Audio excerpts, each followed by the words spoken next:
আজকে দেখুন আমি কি বানাচ্ছি। একটা শামুকের খোলস, তাও আবার ঝিনুক দিয়ে। মানে আমি যখন কুয়াকাটায় গিয়েছিলাম আমি অনেকগুলো ঝিনুক কুড়িয়ে এনেছিলাম এবং সেগুলো দিয়েই আজকে আমি নতুন ধরনের একটা জিনিস তৈরি করব।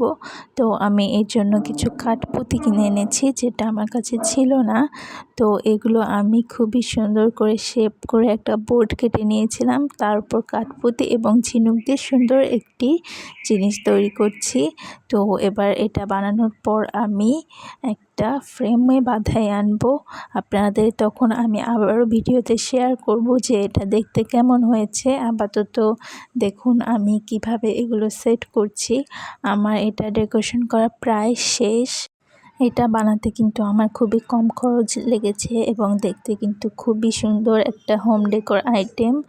এটাতে আমার খরচ পড়েছে প্রায় 200 টাকার মতো। মানে আমি 150 টাকার কাঠপুঁতি কিনেছি আর 20 টাকার আমি বোর্ড কিনেছি। আর মানে 170 টাকা খরচ হয়েছে এখনও পর্যন্ত। আর ফ্রেম বাঁধাতে যা খরচ হবে সেটা মিলে আপনাদের পরে আমি দেখাবো। তো দেখুন এটা আমার বানানো হয়ে গেছে, আপনারা কমেন্ট করে জানাবেন কেমন হয়েছে।